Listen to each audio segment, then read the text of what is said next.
in south central Michigan until 11:45 p.m. Eastern Daylight Time.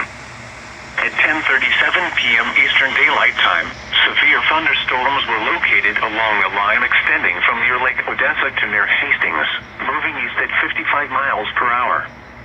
Hazard, 60 miles per hour wind gusts and quarter-size hail.